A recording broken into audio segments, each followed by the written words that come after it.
안녕하세요. 저는 40대 여자입니다. 40대가 넘어가니 정말 시간이 어떻게 가는지 모르겠어요. 저는 대학병원 간호사예요. 간호사로 일한 지 벌써 15년이 넘었죠. 거기다가 결혼한 유부녀이기도 하다 보니 저는 역할이 너무 많습니다. 두 아이의 엄마이자 남편의 아내이고 며느리인 동시에 부모님의 딸이었죠. 결혼하고 몇 년 동안은 그 많은 역할 중 무엇 하나 놓치고 싶지 않아서 뒤도 돌아보지 않고 앞만 바라보며 살았습니다. 정말 친구를 만난 게 언제인지조차 기억나지 않을 정도로 정신없이 살았어요. 그런데 이제는 좀 지치네요. 제가 아무리 잘하려고 노력하고 힘을 내봐도 곁에 있는 사람들이 도와주지 않으면 그것도 제 마음대로 되는 게 아니라는 걸 뼈저리게 느끼고 있습니다. 저는 아들만 셋인 집에 장남에게 시집가 졸지에 만만일이가 됐습니다. 남편은 시아버지께서 운영하시는 의료기기를 만드는 회사를 다니고 있어요. 제가 잠시 치과에서 간호사로 일할 때 자주 병원에 영업하러 오던 남편을 만나 2년 정도 연애하고 결혼을 했습니다. 사실 연애할 때는 남편네 회사가 그렇게 큰 회사인지 몰랐어요. 남편이 회사 사장님의 아들인지도 몰랐고요. 결혼하려고 시댁에 인사드리러 갔는데 집안이 꽤 어마어마했습니다. 알고 보니 시아버지께서 운영하시는 회사가 벌써 3대째 이어져 온 뼈대 있는 회사더라고요. 유명 대학병원에 들어가는 기계도 웬만하면 다 시아버지 회사에서 나온 의료기기였어요. 더군다나 남편만 빼고 시동생 둘은 다 의사예요. 사실 남편과 가까워진 계기도 의사라는 직업 때문이었습니다. 저도 어릴 적 꿈이 의사였어요. 고등학교 때까지 줄곧 저는 의사가 아니면 다른 건 아예 할 생각도 없었습니다. 의사라는 직업이 너무 멋있게 보였거든요. 그런데 성적이 그 정도가 되질 않아 결국 포기하고 말았습니다. 남편도 마찬가지였대요. 시아버지께서 대대로 의료기기 사업을 하시다 보니 의사들을 만날 일이 많잖아요. 시아버지 입장에서는 의사가 항상 갑이기도 했고요. 그러다 보니 시아버지께서는 의사라는 직업을 굉장히 대단하게 생각하세요. 그래서 아들 셋을 다 의대에 보내려고 했답니다. 그런데 아들 셋 중에 저희 남편만 공부를 못해서 의대에 가지 못한 거죠. 저는 그나마 고등학교 때 일찌감치 의대를 포기하고 간호대학을 갔지만 남편은 재수를 했어요. 나중에는 둘째 시동생이 의대에 먼저 붙는 바람에 시아버지께서 남편은 포기했답니다. 여기까지만 들어도 집안에서 남편의 입지가 어떨지 대충 예상이 되시죠? 장남이고 시아버지를 도와 함께 일을 하고 있었지만 시아버지께서 남편보다 시동생들에게 거는 기대가 더 크세요. 그런 모습을 볼 때마다 저와 남편은 그러려니 했습니다. 진호 저 녀석의 의사는 못됐어도 그나마 간호사 며느리라도 데려왔으니 장하지 뭐. 의사였으면 더 좋았겠지만. 시아버지는 농담처럼 말하기는 하셨지만 은연중에 의사 며느리를 바라셨나 보더군요. 그래도 제가 간호사라는 말을 듣고는 바로 결혼을 허락하셨어요. 같은 의료계 식구라나 뭐라나 하시면서요. 그런데 사실 간호사인 제 입장에서 시댁 식구 중에 의사가 있다는 건 썩 편하지만은 않아요. 어쨌든 병원 내에서 제가 의사들의 지시를 받고 움직이는 사람이니까요. 그런데 저희 시댁에는 하나도 아니고 둘이 있으니 만날 때마다 좀 불편하긴 했습니다. 안 하려고 해도 병원 일을 많이 이야기하게 되니까요. 그래도 시동생들은 둘 다 페이닥터로 개인 병원에서 일하고 있어서 저와 부딪힐 일은 없을 것 같아 다행이다 싶었습니다. 그런데 문제는 제가 결혼한 이후 벌어졌습니다. 시동생 둘이 제가 결혼한 뒤 몇 년 사이에 결혼을 했는데 하필이면 둘 다 의사와 결혼을 한 거예요.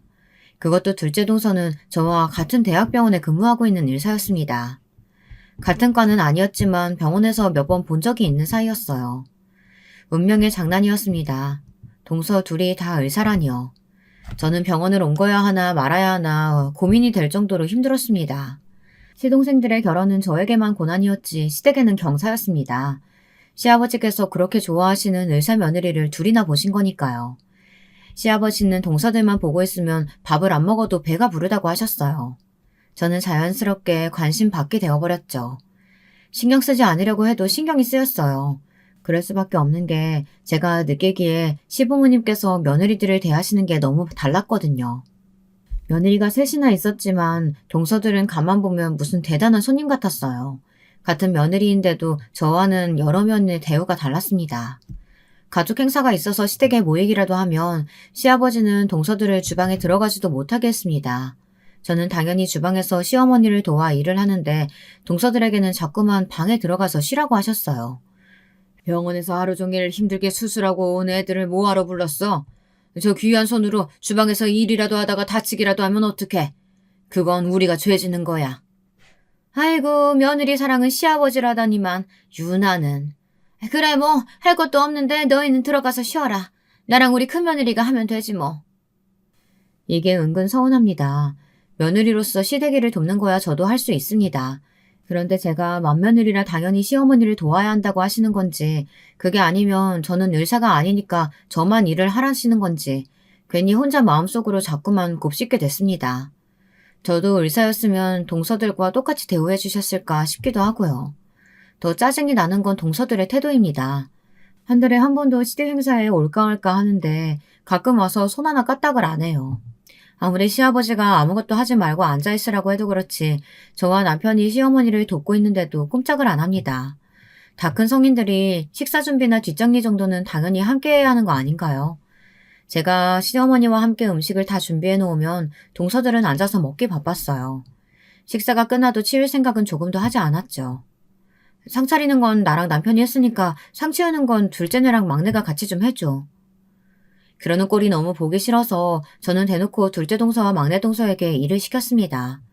시동생들한테도 같이 주방에 들어가서 하라고 했어요. 여럿이서 하면 금방 끝날 일이라고요. 형님, 아버님이 병원 일이 궁금한 게 많으시다고 식사 끝나면 차 마시면서 담소 나누자고 하셨어요. 저희는 바빠서 아버님 많이 뵙지도 못하는데 온 김에 이야기도 좀 나누고 해야죠. 설거지 하는데 얼마나 걸린다고 그래. 후다닥 빨리 하고 과일 먹으면서 다 같이 담소 나누면 되지. 됐다 됐어. 저거 얼마나 된다고. 그냥 내가 하면 된다. 다들 앉아서 쉬어라. 제가 대놓고 말해도 동서들은 아주 요리조리 잘 빠져나갔어요. 거기다가 시어머니도 제게는 이거 해라 저거 해라 잘만 하시면서 동서들에게는 아예 시키지도 않으셨습니다. 저는 시어머니를 따라 주방에 들어가 왜 동서들한테는 아무것도 안 시키냐고 툴툴거렸어요. 시어머니는 저더러 혼자 일하게 해서 억울하냐고 하셨어요. 그래서 제가 너무 억울하다고 했습니다. 시어머니도 의사 며느리들은 불편하시대요. 시아버지가 하도 감싸서 뭘 시키기도 어렵고 본인들도 저렇게 앉아서 대접받으려고만 하는데 꼭 못돼 먹은 시어머니처럼 일 시키는 것도 싫다고요. 저는 살갑고 말도 잘 통하니 저와 함께 있는 게 편하시답니다. 저도 다 압니다. 편하다는 건 시어머니도 제가 만만해서라는 걸요.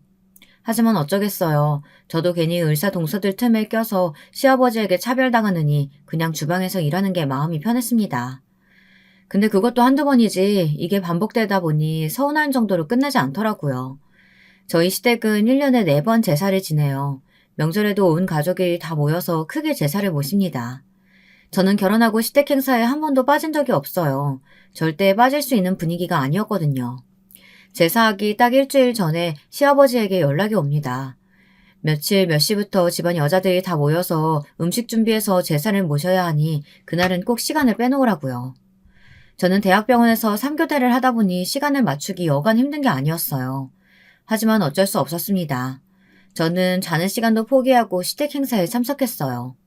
제삿날 저희 시댁뿐만이 아니라 시아버지의 형제분들 사촌의 육촌까지 모여 다 함께 제사를 모시거든요. 제사를 지내기 하루 전날 밤부터 전이며 음식을 준비하는데 같은 자세로 앉아서 계속 음식을 하다 보면 큰집 며느리 작은집 며느리 다들 불려와 함께 음식을 만들었어요. 집안의 장남들은 계속해서 손님들을 맞이하죠. 누구 하나 일이 생겨 빠지는 날이면 어른들께서 아주 호통을 치셨습니다. 이래서 조상님 덕을 보겠냐면서요. 저는 결혼한 지 한창 됐는데도 아직도 이런 집안이 있다는 게 믿기지 않아요. 저도 대학에 들어가기 전까지는 시골에 살았었는데도 시골에서도 본 적이 없는 분위기였어요. 처음엔 저도 놀랐습니다. 서울 사람들도 이렇게 힘들게 제사를 지내고 집안에 행사가 많은 줄은 몰랐거든요. 그런데 동서들은 예외였습니다. 둘째 동서가 생기고 나서 당연히 저는 동서도 함께 오는 줄 알았어요.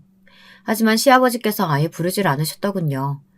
제사 때 시고모 할머니께서 이 집 둘째 며느리는 왜 안 왔냐고 묻는데도 시아버지는 손사래를 치셨습니다.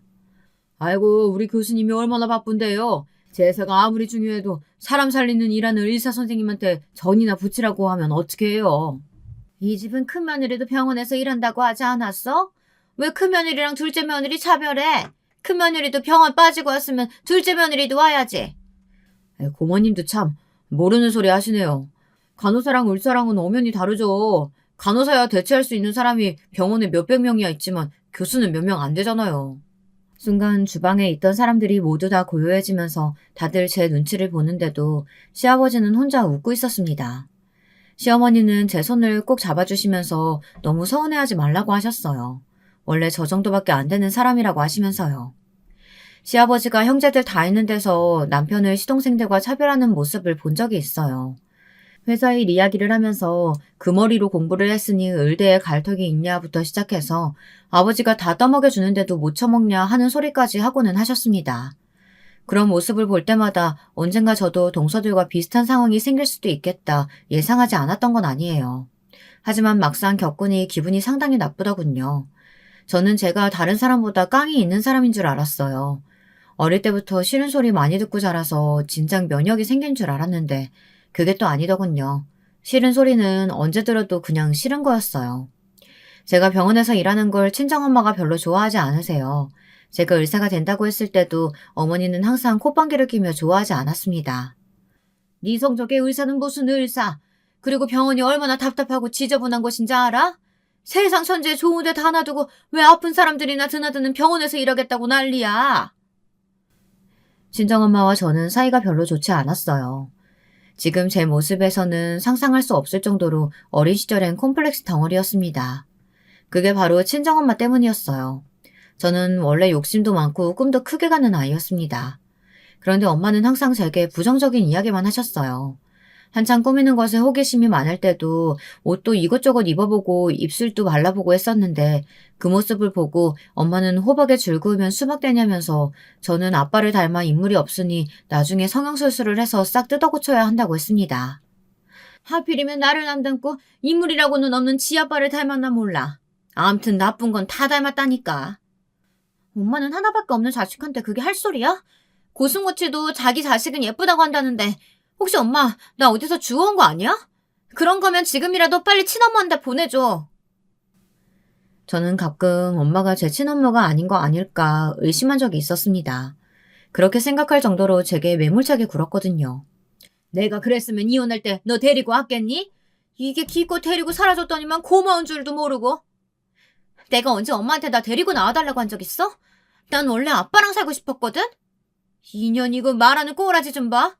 네가 네 아버지랑 살았으면 잘 살았을 것 같아? 네 아버지는 가정에 아예 관심이 없는 사람이었어. 저도 철없던 시절이었기에 엄마에게 모진 소리를 퍼부었습니다. 그럴 때마다 엄마한테 머리고 등이고 두들겨 맞고는 했어요. 그러다 속이 상한 엄마는 저를 집에 혼자 두고 나가서 매일 술을 퍼마시고 들어왔습니다. 엄마는 우울증에 알코올 의존증이 심했거든요. 국민학교 때 아버지와 어머니가 이혼하신 이후 저의 모든 것이 달라졌습니다. 원래 유복하게 살았었어요. 정원이 있는 큰 집에서 살다가 부모님이 이혼하시면서 엄마가 저를 데리고 그 집을 나왔습니다. 저는 멀쩡한 집을 두고 나와 다 쓰러져가는 단칸방에서 엄마와 단둘이 살았어요.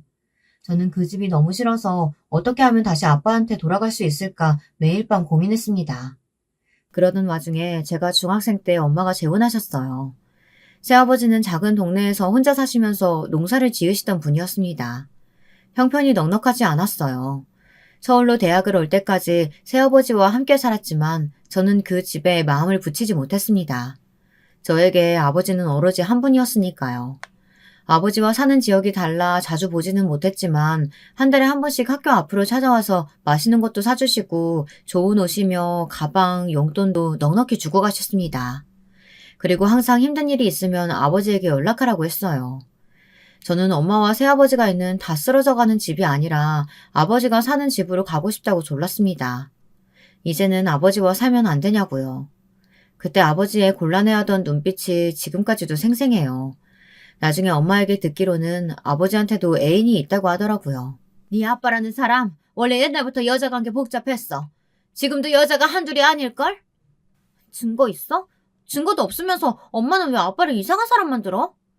인연이 지금까지 먹여주고 키워준 게 누군데 맨날 지 아비 편만 들어 못돼 처먹은 년.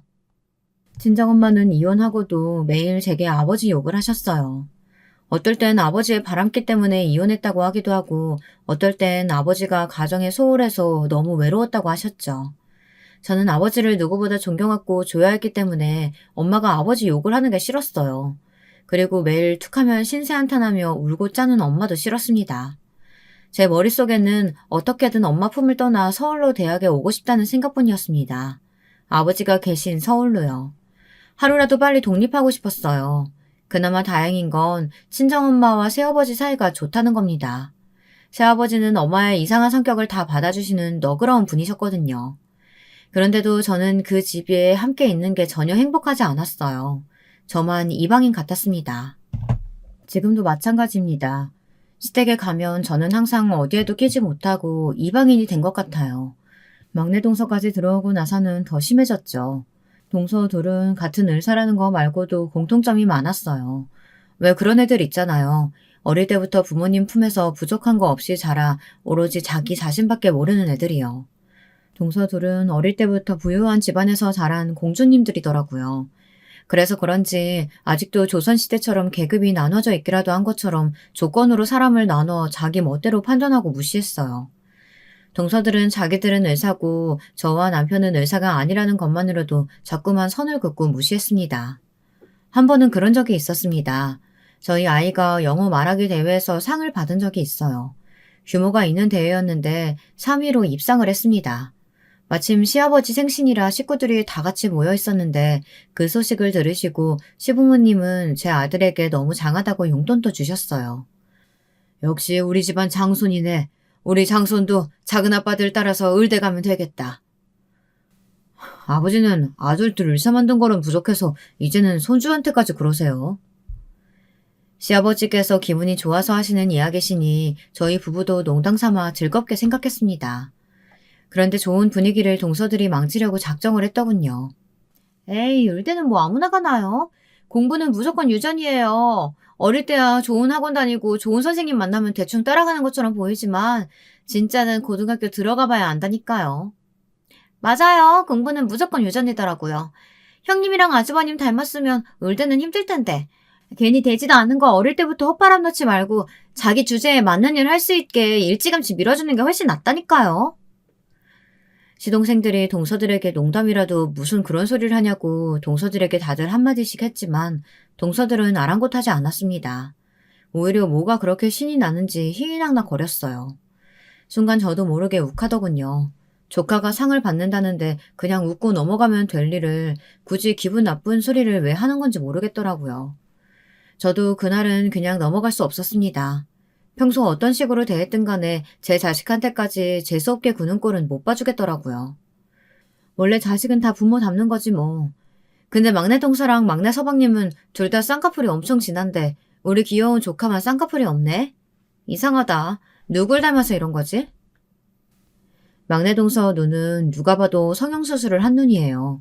수술이 좀 잘못돼서 항상 누구한테 맞은 것처럼 부어있고 눈을 감으면 바늘선이 다 보이거든요. 저는 일부러 그랬습니다. 동서가 너무 얄미워서요. 그랬더니만 막내 동서는 입을 꾹 다물어 버리더군요. 오히려 꼴에 또 같은 편이라고 둘째 동서가 막내 동서 편을 들었어요. 아직 갓난애기인데 쌍꺼풀 생길지 안 생길지는 모르죠. 형님은 왜 아기 얼굴 가지고 그러세요? 누가 봐도 동서 판박이구만. 그래, 우리 공주님도 나중에 똑같이 수술해주면 되지 뭐. 둘째 동서가 편을 든다고 했지만 시어머니가 제 편을 들어주셔서 빨개진 막내 동서의 얼굴은 식을 줄을 몰랐습니다. 수술 이야기에 시동생들까지 다들 박장대소를 했거든요. 대충 농담을 주고받는 분위기로 잘 마무리되기는 했지만 집에 돌아오는 길에 남편은 저를 걱정했어요. 동서 둘이 쿵짝이 맞아 편먹고 괴롭히니 힘들지 않느냐고요. 물론 기분이 좋진 않죠. 하지만 철없는 애들이 하는 장단에 놀아나고 싶지는 않았습니다. 제가 잘못한 것도 없는데 괜히 동서들한테 지고 싶지는 않았거든요. 동서들의 만행은 거기서 끝나지 않았어요.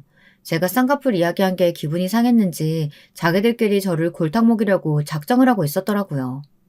글쎄, 명절날 둘 다 작정하고 시댁에 안 왔어요. 제삿날 안 오는 거야 저도 이해합니다. 며느리한테 시댁 제사가 의무인 것도 아닌데 오고 말고는 각자 알아서 할 수 있는 거니까요. 하지만 명절은 달랐습니다. 저희 시댁은 설 명절에 일이 무진장 많아요.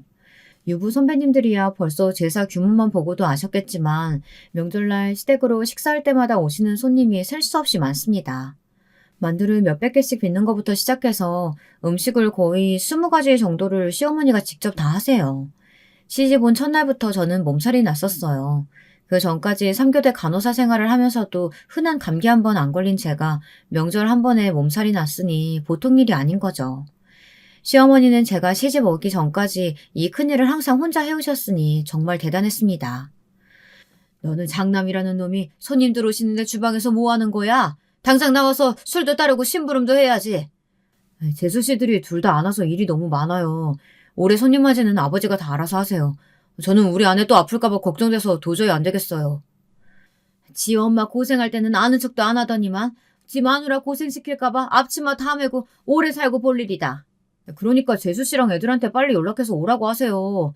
명색이 장가가고 시집 왔으면 명절날 어린데 뵈러 오는 게 당연하지. 어떻게 이렇게 코빼기도 안 보여요? 아무리 바쁘고 일이 많아도 남편은 이건 아니다 싶었는지 처음으로 화를 냈습니다. 그런데 그런 남편에게 시아버지가 오히려 더 화를 냈어요. 네 동생들이랑 재수 씨들이 보통 사람들이랑 같냐? 큰일하는 사람들이 집안일까지 어떻게 신경 써? 그런 일은 너희가 알아서 하면 되지. 시아버지 말에 한마디 더 하려고 나서려는 남편을 제가 말렸습니다. 저희가 백날 말해봐야 소용없다는 걸 너무 잘 아니까요. 사실 저도 동서들이 들어오면 좀 나아질 줄 알았어요. 시아버지가 저는 몰라도 의사 며느리들 눈치는 보시니 동서들도 힘들다고 하면 시아버지가 좀 고집을 꺾으실 줄 알았거든요. 그런데 이게 웬걸 고집이 꺾이기는커녕 동서들은 둘 다 아예 오지를 않았습니다. 명절날 근무해야 한다는 말도 안 되는 핑계를 대면서요. 물론 명절에도 대학병원은 열기는 해요. 당직 선생님들과 간호사들도 교대를 근무합니다. 하지만 그래봐야 하루, 길어봐야 이틀이에요. 절대 명절 내내 근무하지는 않습니다. 더군다나 교수들은 거의 나오질 않아요. 병원에서는 3교대하는 간호사가 제일 바쁩니다. 저도 명절마다 병원에 눈치가 보이지만 그래도 시댁에 오는 날은 최대한 맞추려고 노력해요. 동서들이 일부러 시댁에 오지 않은 거라는 확신이 들자 저는 모든 게 다 억울해지기 시작했습니다. 만두를 빚다가도 전을 부치다가도 명색이 며느리가 셋인데 왜 저만 와서 이 고생을 하고 있나 짜증이 나더라고요. 어머님 아버님도 너무 하시는 거 아니야? 의사만 아들 며느리고 우리는 아무렇게나 부려먹어도 되는 무술이냐고. 이런 식이면 나도 추석부터는 그냥 근무할 거야. 저는 쌓인 화를 애꿎은 남편에게 풀었습니다. 그래도 화가 풀리지를 않더군요. 시동생들과 동서들은 거짓말을 한 게 맞았어요. 제가 병원에 전화해서 알아보니 둘째 동서도 명절엔 출근을 안 했다고 하더군요. 진실을 알게 된 남편은 저보다 더 화를 냈어요. 엄연히 자기가 한 집안의 장남인데 기강을 너무 안 잡았다면서 이대로 두고만 보고 있지 않겠답니다. 그러더니만 갑자기 시동생들에게 전화를 걸었어요. 그리고 소리쳤습니다. 지금 당장 재수 씨들을 데리고 집으로 오라고요. 저는 뭔가 일이 커지는 것 같아 가슴이 뛰었지만 한 번은 짚고 넘어가야 할 일이라고 생각했어요. 동서들이 저를 골탕 먹이겠다고 일부러 그런 거라면 본때를 보여줬어야 했으니까요. 재수씨, 병원에 알아보니까 오늘 근무 없으시다던데요. 설마 명절 음식 하기 싫어서 근무한다고 거짓말하고 시댁에 안 온 거예요? 아니에요. 병원에 급한 일이 있어서 새벽에 잠깐 나갔다가 들어왔어요. 제가 새벽에 잠을 못 잤더니만 너무 피곤해서 집에서 잠깐 쉬었다가 오려고 했어요. 막내 재수씨는요. 분명히 병원에 출근하셨다더니만 옷은 골프웨어네요? 설마 골프 치다 왔어요? 저희 병원 원장님께서 치러 가자고 하셔서 어쩔 수 없이 다녀온 거예요. 어머님 아버님도 아시잖아요. 사회생활 하다 보면 이런 것도 다 업무의 연속이라는 걸요. 저도 둘째 형님처럼 최연소 교수 자리 따내려면 지금부터 노력해야죠. 동서들은 아주 미꾸라지처럼 요리조리 피해갔습니다. 시아버지와 의사 며느리들이 뭘 하든 상관없는 눈치였지만 시어머니는 좀 달랐습니다. 당신이 평생 명절이든 제사날이든 혼자 음식 준비하느라 고생한 걸 뻔히 다 아는 아들들까지 마누라들 등살에 못 이겨 거짓말을 하려고 했다는 게 서운하신 것 같더라고요. 표정이 좋지 않으셨어요.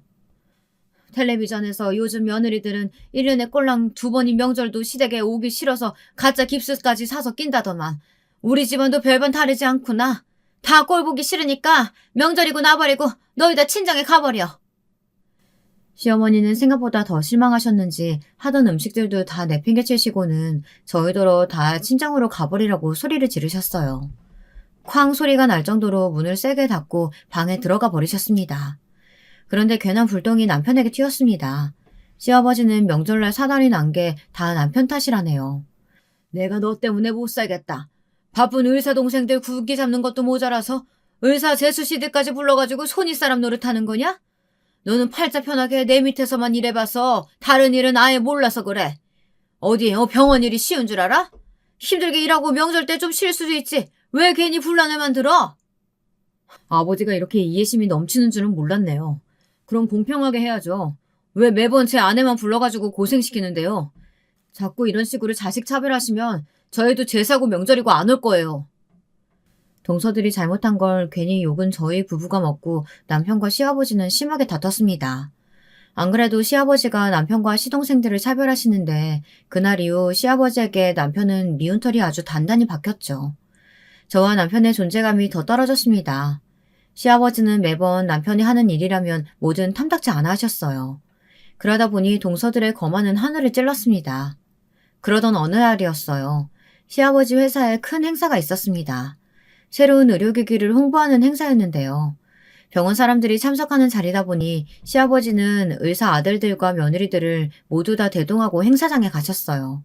당연히 저와 남편도 참석했지만 위치가 달랐습니다. 남편은 회사 직원들과 함께 행사 준비하느라 정신없이 바빴어요. 저는 어디에 껴야 할지 몰라 행사장만 어슬렁거리고 있었습니다. 그러던 중 동서들이 앉아 다가를 즐기고 있는 모습을 발견했어요. 저는 동서들이 있는 테이블로 갔습니다. 사이가 어떻든 저도 한 가족인데 같이 있을 수 있으니까요.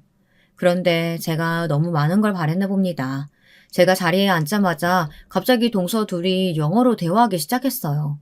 저는 순간 미간이 구겨질 정도로 기분이 나빴습니다. 제가 앉기 전까지 둘이 시시덕거리고 있는 걸 분명히 봤는데 제가 앉자마자 진지하게 영어로 대화하다니요. 충분히 고의적이라고 생각할 수밖에 없었습니다. 저는 기분이 나빠도 한번 참고 먼저 대화를 시도했어요. 무슨 이야기들을 그렇게 진지하게 하냐고요. 어머, 형님은 못 알아들으셨겠구나? 저희가 배려심이 부족했어요. 사실 별 얘기는 아니고 최근에 제가 본 논문이 있어서 동서랑 공유하고 있었거든요. 형님이랑 이야기하다 보면 항상 느끼는 거지만 정말 존경스러워요. 최연소로 교수 되신 것도 대단하신데 항상 이렇게 연구하고 공부하시는 모습 너무 멋있다니까요. 집안에 이렇게 대단한 분이 있다는 게 얼마나 자랑스러운지 몰라요. 저도 꼭 형님처럼 되고 싶어요. 저도 의료 용어는 대부분 알아요. 그런데 동서들이 주고받는 대화에는 전혀 의료 용어가 들리지 않았습니다. 제 자격지심인진 몰라도 동서들이 그냥 저를 따돌리고 무시하려고 하는 행동으로밖에 느껴지지 않았습니다. 그뿐만이 아니었습니다. 동서 둘은 제가 생각한 것보다 훨씬 더 많은 걸 공유하고 있더라고요. 둘째 동서 애들은 저희 애들이랑 나이가 비슷해요. 그런데 저에게는 한 번도 학원이나 과외 같은 교육 문제에 대해 상의하거나 공유한 적이 없었어요. 그런데 둘째 동서가 막내 동서한테 아이들 유치원이며 학원 도우미까지 소개했더라고요.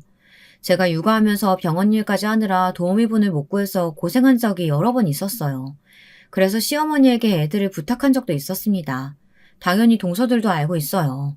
제가 주변에 아는 분 있냐고 물은 적도 있었거든요. 그런데 둘째 동서는 저한테는 한 번도 공유해준 적이 없었어요. 이게 은근 서운하더라고요. 다른 거 몰라도 같은 워킹맘끼리 어떻게 저만 빼놓을 수 있나 싶어서요. 저는 서운한 마음을 애써 감추고 제가 먼저 말을 꺼냈습니다. 좋은 선생님이나 도우미분 있으면 저에게도 공유 좀 해달라고 너스레까지 떨면서요. 그러자 동서들은 짠듯이 둘 다 피식 웃더군요. 저도 다 소개해드리고 싶죠. 근데 선생님들이나 도우미분들도 수준이 다 높아요. 대부분 강남권에서만 근무하고 싶어 하시기도 하고 중요한 건 그만큼 페이도 높고요. 둘째 동서는 사람을 은근히 깔아뭉개는 재주가 있습니다. 돌려 말하나 싶다가도 결국 사람을 무시하는 거죠. 내가 말 안 했나? 우리 친정도 강남권이야. 친정 아빠한테 말씀드리면 그쪽에서 수업 받아도 돼. 그리고 사람만 마음에 들면 페이가 아무리 비싸도 우리도 충분히 마셔드릴 수 있어. 형님 친정 지방인 거 우리가 다 아는데 왜 거짓말을 하고 그러세요? 형님이 그러시니까 우리가 괜히 형님 무시한 것 같잖아요. 동서, 그게 거짓말이 아니라 에이, 동서 됐어. 형님 민망하게 무슨 그런 소리래. 알았어요. 형님, 제가 생각이 짧았어요. 제가 저희 선생님께 잘 말씀드려서 소개해드릴게요. 둘째 동서가 제 말을 자르더니 사람 좋은 척 인자하게 미소를 지으며 저에게 미안하다고 사과하는 거 있죠. 그건 진심으로 미안해해서 하는 말이 아니었어요. 눈빛에는 저를 무시하는 마음이 그대로 깔려 있었거든요. 저는 이제 더는 동서들과 잘 지내기 위해 노력하지 않기로 했습니다. 저도 할 만큼 했어요. 동서들한테 싫은 소리도 해보고 먼저 다가가 잘 지내려고 노력도 했어요. 하지만 아무것도 통하지를 않았습니다. 저도 일에 육아에 이것저것 신경 쓸 게 한두 개가 아닌데 굳이 동서들에게까지 신경 쓰고 싶지 않았습니다. 지금까지야 저도 알게 모르게 괜히 저만 간호사라는 거에 시아버지 앞에서 주눅이 들어 할 말도 다 못하고 살았지만 이제는 저도 제 성격대로 하기로 했어요. 그러던 중에 둘째 동서 생일이었습니다. 워낙 시댁에 행사가 많다 보니 형제들이나 며느리들 생일은 원래 각자 다들 알아서 했었는데 그날은 둘째 동서가 웬일인지 자기네 집에서 굳이 생일 파티를 하겠다며 온 식구를 다 불렀어요. 저는 은근 부담됐습니다. 다른 사람도 아니고 우리 집안의 자랑인 교수님 생일이니 생일 선물을 뭘 해야 하나 걱정되더라고요. 남편은 어차피 뭘 해줘도 동서가 고마워할 리 없다면서 그냥 대충 구색만 갖춰가자고 했습니다. 그런데 구색을 갖추려고 해도 어느 정도 금액선에서 준비해야 할지 몰라 어렵더라고요. 마음 같아서는 막내 동서와 상의하고 싶었지만 괜히 또 듣기 싫은 소리나 듣고 빈정만 상할 것 같아 그만뒀습니다. 저는 고민 끝에 백화점 상품권을 준비했어요. 남편 말대로 제가 뭘 사다 줘도 동서는 마음에 들어 할 것 같지 않았거든요. 퇴근하고 동서네로 가는 길에 케이크도 하나 샀습니다. 케이크를 들고 동서네 집에 갔더니만 이건 제가 생각한 생일 파티가 아니더군요. 알고 보니 동서가 학회에 낸 논문이 있었는데 그게 꽤 좋게 인정을 받았나 봐요. 그래서 생일 겸 논문 축하 파티를 같이 하는 거였어요. 이야기를 미리 해줬으면 좋았을 텐데 동서는 식구들만 초대한 게 아니었어요. 친구들의 가까운 동료까지 불렀더군요. 근데 아시죠? 제가 동서와 같은 병원에서 근무하는 걸요. 동서 생일인지 알고 갔는데 저와 같이 일하는 의사 선생님들이 수두룩했어요. 저와 둘째 동서가 동서지간인지 몰랐던 분들도 있는데 참 민망하더군요. 거기다 더 어이가 없었던 건 둘째 동서의 태도였습니다. 자꾸만 사람들 앞에서 저를 김 간호사님이라고 부르는 거예요. 김 간호사님, 어머 죄송해요 형님. 제가 병원 사람들하고 같이 있다 보니까 헷갈리네요. 형님, 저 샴페인 좀 갖다 주시겠어요? 진짜 저 여우 같은 년이라는 소리가 절로 튀어나올 뻔했습니다.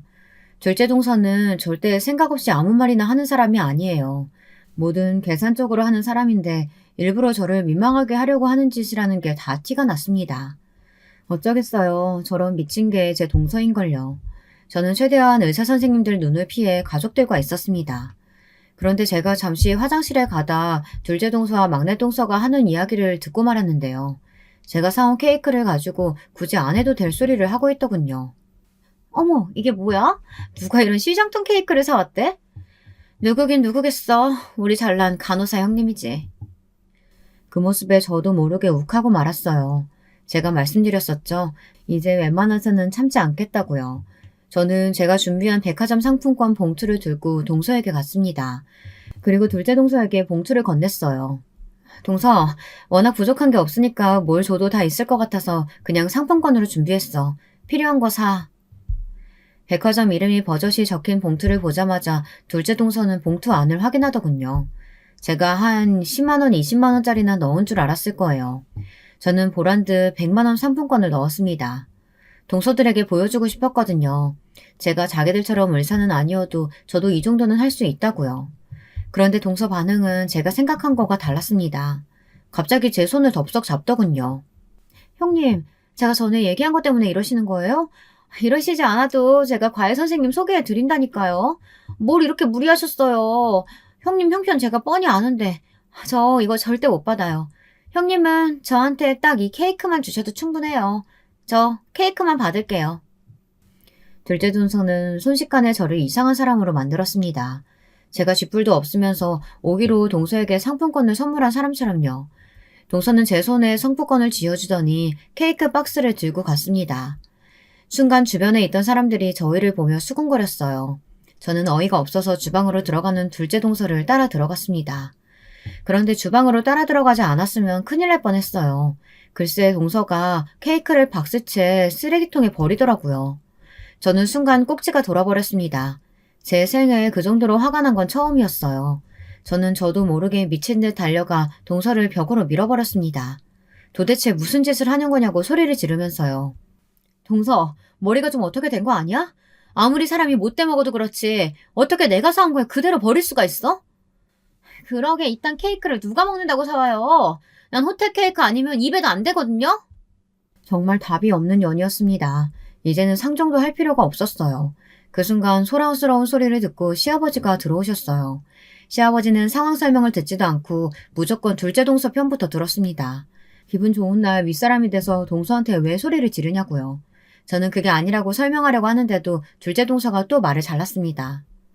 저는 정말 형님이 걱정돼서 한 이야기였는데 형님은 제가 사람들 앞에서 일부러 쪽팔리게 하려고 했다고 오해하시고는 사온 케이크를 쓰레기통에 버려버리신 거 있죠?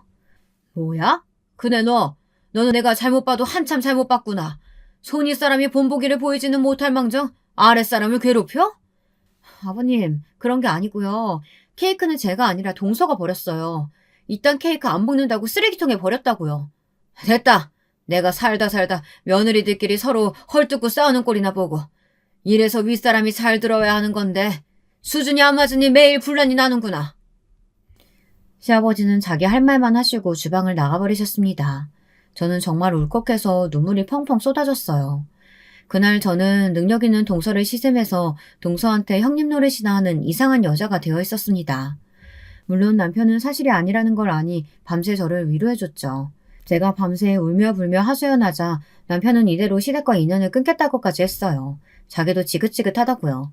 하지만 그게 어떻게 되겠어요. 남편은 평생 시아버지 회사에서 일한 사람인데 시댁이랑 인연을 끊으면 지금 당장 일자리를 잃을 거예요. 남편은 다른 직장을 알아보겠다고 했지만 저는 마음이 편하지 않았습니다.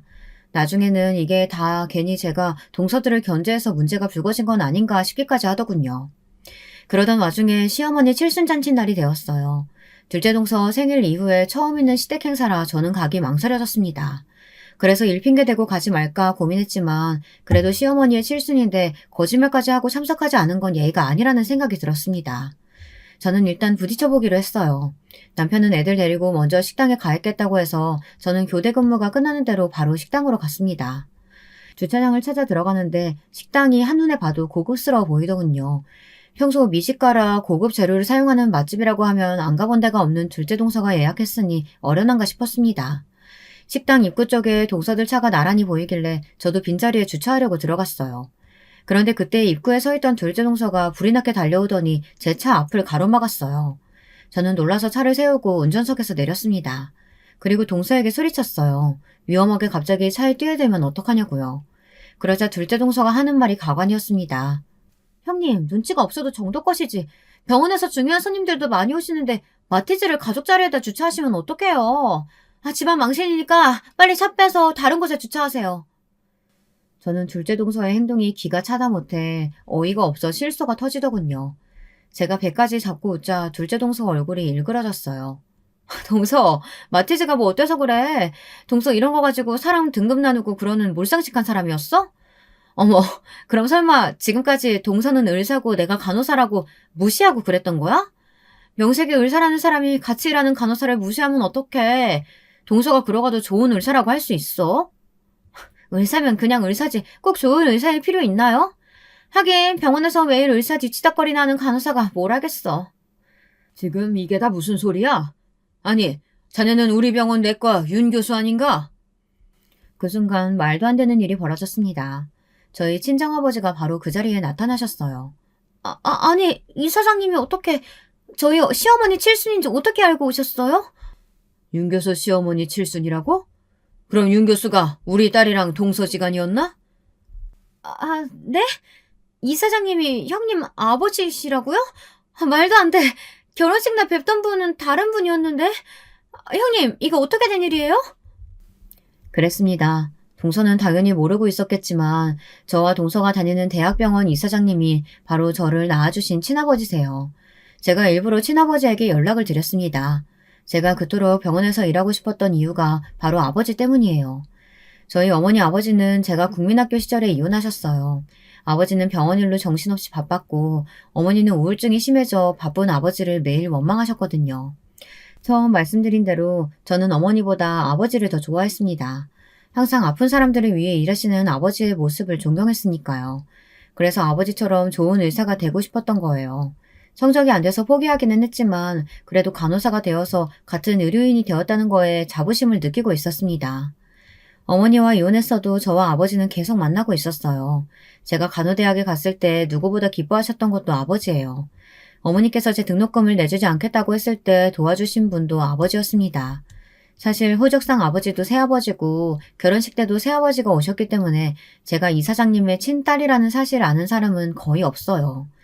그랬으니 둘째 동서도 몰랐던 게 당연합니다. 지금까지 제가 시골에서 농사나 짓는 부모님 밑에서 자란 별 볼 일 없는 간호사인 줄만 알았던 동서는 졸지에 입에 거품을 물고 있었습니다. 윤 교수, 사람 그렇게 안 봤는데 원래 사람 막 무시하고 그러는 사람이었나? 동서지간이기 전에 어쨌든 같은 병원에서 근무하는 간호사 선생님인데 어떻게 이렇게 무례하게 굴 수가 있어? 자네한테 정말 실망했네.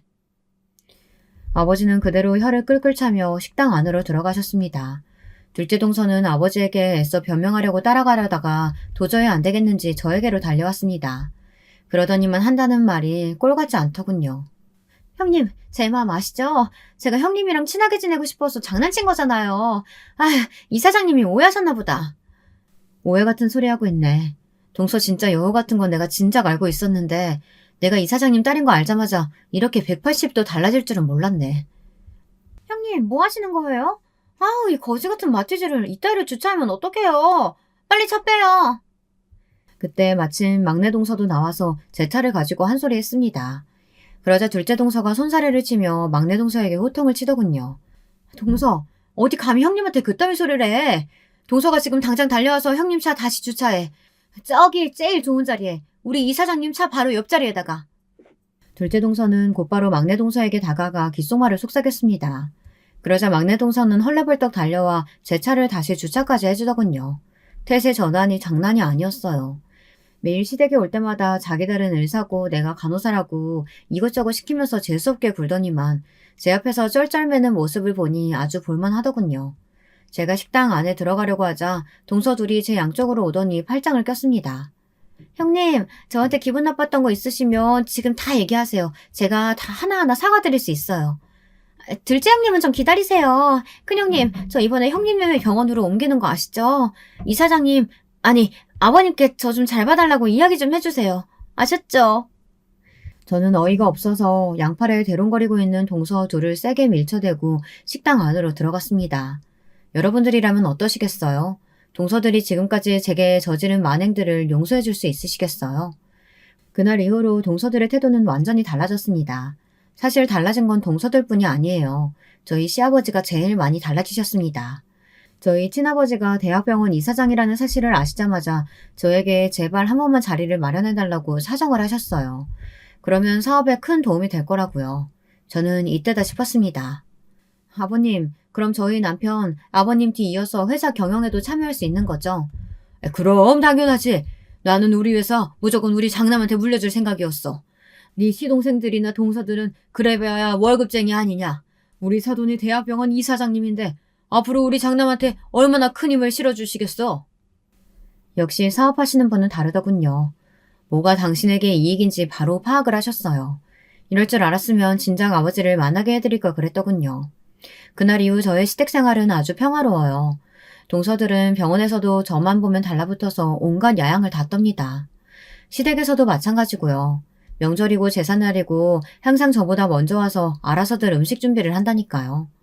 동서들은 언제 또 돌변해서 저를 가지고 놀지는 모르겠지만 지금은 마냥 이 순간을 즐겨보려고요. 그래도 제 앞에서 쩔쩔매는 동서들을 보니 속은 시원합니다. 여러분도 가까운 사람들에게 말도 안 되는 무시와 모욕을 당했던 일이 있으시면 댓글 달아주세요. 저도 제 속 이야기 글로 써보니 속이 좀 풀리는 것 같더라고요. 지금까지 저의 긴긴 이야기 들어주셔서 감사합니다. 여러분, 두 번째 사연 시작하기 전에 좋아요와 구독 꼭 눌러주실 거죠? 그럼 두 번째 사연 바로 시작합니다. 저란 존재가 어떤 집안에서 태어났는가 하면 말 그대로 찢어지게 가난한 집구석에서 태어나 자라왔습니다. 사회복지 시스템이 지금에 비할 바 못될 만큼 열악하였던 시절이었죠. 그러나 또 한편으로는 지금에 비하자면 가난에 대한 수용성이 아주 달랐던 그 시절이었습니다. 오늘도 배고프고 춥다. 그래도 어쩔 수 없는 거니까. 그리고 우리 집만 이렇게 사는 건 아니겠지. 어렸던 저는 그리 중얼거리곤 했었죠. 지금 시절에 제가 태어나서 그 정도의 가난에 던져졌다면 부모에 대한 원망과 이따위로 불공평한 세상을 향해 저주를 퍼붓는 것을 쏟아냈을 게 분명합니다. 그러나 그 시절에는 알 게 뭡니까? 지금처럼 스마트폰으로 우리나라 전역은 물론 전 세계를 들여다볼 수 있는 세상이 오리라고는 그때는 상상조차 하지 못했던 것을요. 하여간 저는 그런 집안의 장녀였습니다. 제 밑으로는 남동생과 여동생이 있었습니다. 저희 삼남매는 코올리게 시절부터 가난에 순응해가며 자연을 벗삼아 놀고는 하였습니다. 입에 풀칠하기에 바쁜 집안에서는 자연스레 공부, 학업이라는 게 멀어집니다. 배에 든 게 있어야 에너지가 나와서 공부도 하고 머리도 돌아가는데 그런 전제 자체가 깔리지 않았으니까요. 그래서 저희 삼남매는 배에서 울리는 꼬르륵 소리를 익숙하게 들어가며 하염없이 그저 시간을 보냈고 의미 없는 하루하루를 흘려보냈던 아이들로 살았습니다. 겨울이면 볼이 트고 발이 얼고 손이 굳어서 아무것도 할 수 없었죠. 신기한 게 바깥이나 집안이나 똑같이 추웠어요. 나름 실내랍시고 그래도 바깥과는 뭔가 차별점이 있어야 마땅했을 것인데 그런 것도 하나 없이 바뀌고 아니고 동상에 걸릴 만큼 겨울이면 늘 추웠습니다. 나이가 먹을 만큼 먹은 지금에 와서는 저는 그때를 회상하며 신기해합니다. 그런데도 용케 안 죽고 살아남아서 지금까지 인생을 이어온 것이 믿기 어려워서 그렇습니다. 그만큼 어느 날 갑자기 횟가닥 죽어버린다고 하여도 납득이 가능할 정도로 열악했던 환경이었어요. 빨리 밥때가 되면 좋겠다. 그래야 불을 떼서 온기라도 느낄 수 있지. 개 떨듯이 달달 떨어댔던 저희 삼남매가 기다렸던 것은 밥 시간이었습니다. 언감생심 불을 떼는 것도 종일 뗄 수가 없었기에 밥을 지을 때만 저희 집은 불을 뗄 수가 있었으니까요. 어린 시절에는 아버지, 어머니 두 분이 저희 삼남매가 바라보는 세상에 전부나 다름없었습니다. 부모님이 세상의 중심이고 지도자였기 때문에 그 두 분을 투영해서만 세상을 바라보았어요. 그래서 저희 삼남매는 왜 가난한가를 궁금해하지 못했던 것 같습니다. 주어진 환경들이 너무나 자연스럽고 당연한 것이었기에 그랬겠죠. 첫째인 저는 물론이고 동생들마저 용돈이라는 개념을 알아본 역사가 없었습니다. 나이를 먹어갈수록 가난의 원인이 제 눈에는 서서히 보이기 시작했었네요. 분명히 일을 하시는 건 맞았지만 벌어오는 돈은 없다시피 하셨던 저희 집안의 가장, 아버지, 소위 일용직, 막노동이라고 표현되는 일을 하셨더랍니다.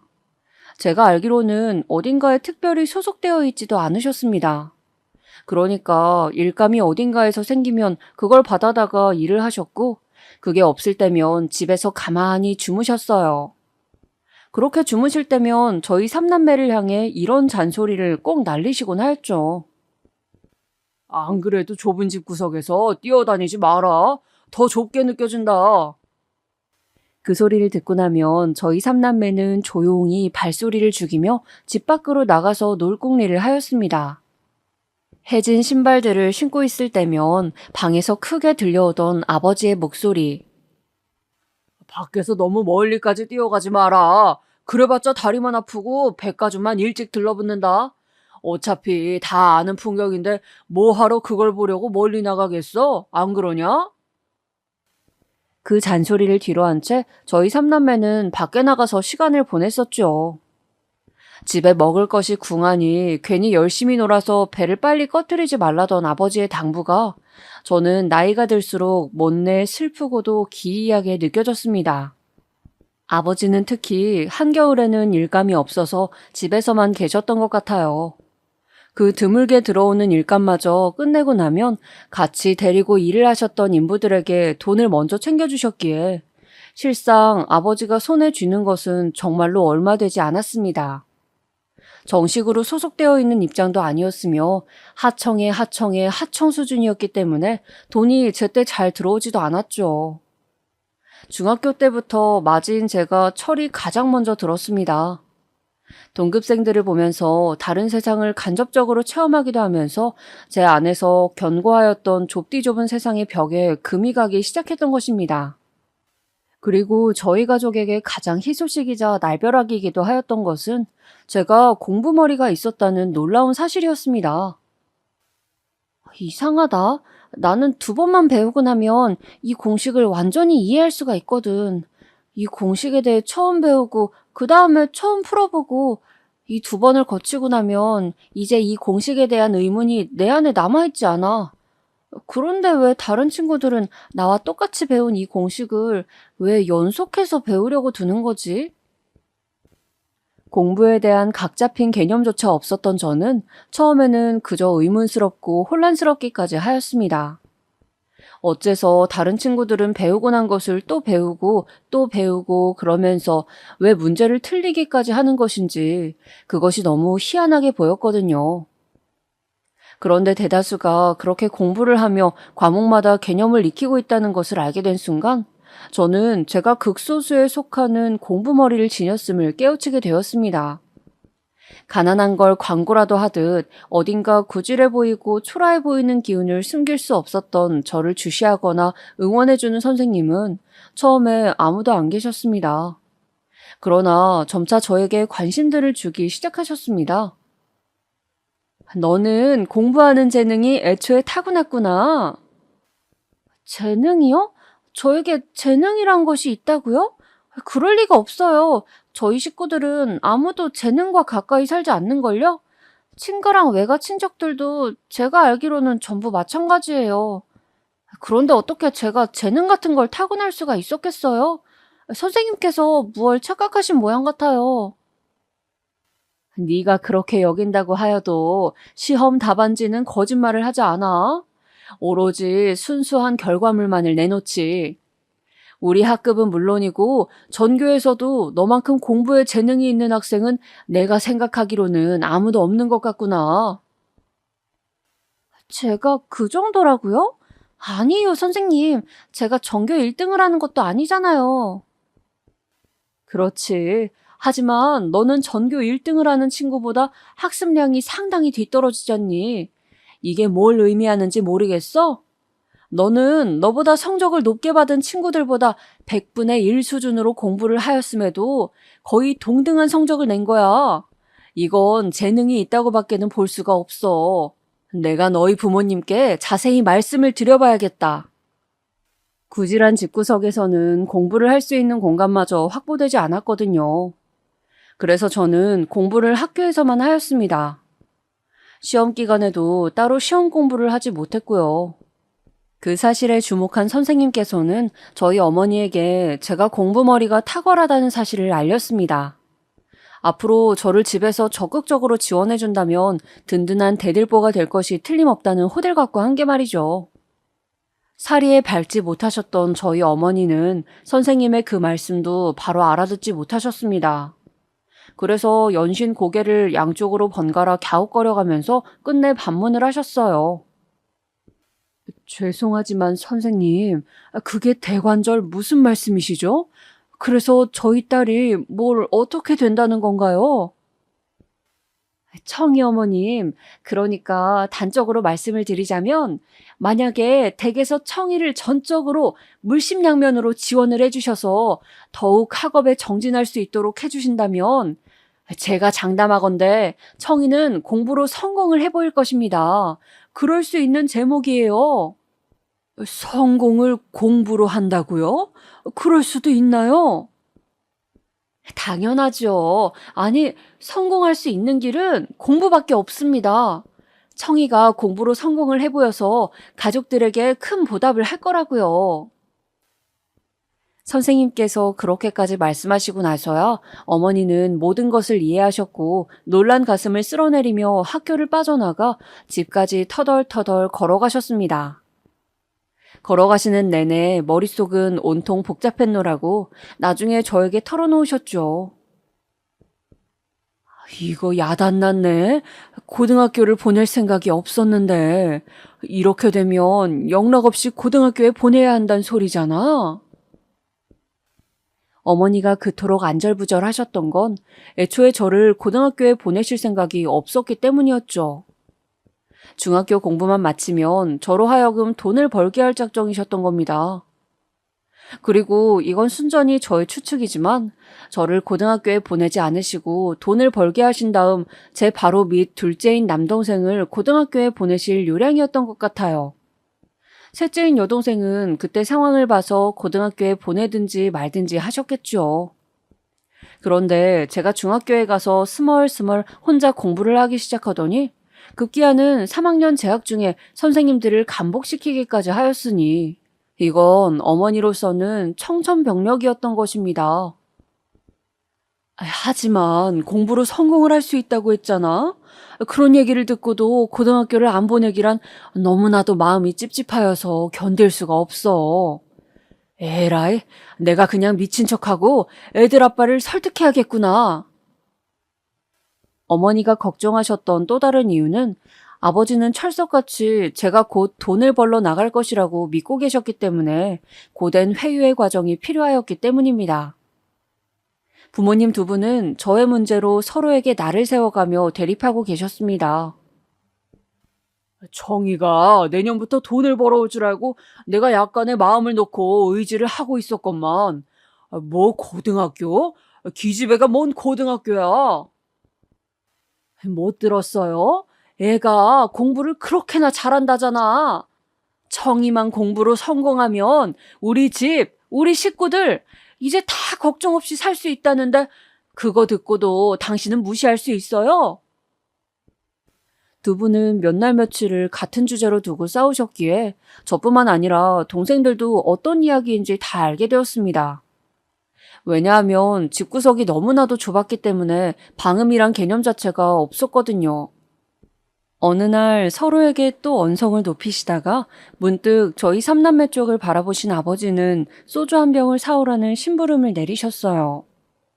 엉덩이를 떼고 일어난 저희 삼남매가 같이 동네 슈퍼로 향하면서 대화를 나누었습니다. 누나는 고등학교 어디로 갈 거야? 이쪽 동네로 가나? 아니면 저쪽 동네로 가나? 언니가 그렇게 공부를 잘하면 언니는 그러면 천재인 거야? 어? 저는 양쪽에 각각 동생들을 둔 채로 걸으면서 제 자신에게 물어보았습니다. 고등학교를 가서 정말로 공부를 미친 듯이 잘해낼 각오가 되어 있는지를요. 막상 저의 생각이 어떤지는 부모님 두 분 다 저에게 물어보지 않으셨으므로 저는 스스로 질문을 던져야만 했습니다. 혹시나 잠시간 뇌에 문제가 생겨서 일시적으로 공부를 잘하게 된 것이라면 어떡하지? 나 말고는 아무도 집안에서 공부를 잘한다는 소리를 들어본 적이 없잖아. 심지어 내 동생 청석이와 청미는 아예 공부에 흥미가 없어 보이는데. 찢어지게 가난한 데다 모두 하나같이 배움이 짧은 사람들만 있었던 집안이었으므로 제가 정말로 공부 재능을 타고난 것이 맞는다면 저는 돌연변이인 셈이었습니다. 스스로의 수준이 가늠도 잘 되지 않았을 뿐더러 돈을 버는 대신에 고등학교를 가서 공부를 한다는 선택지가 부담스럽고도 두렵게 느껴졌어요.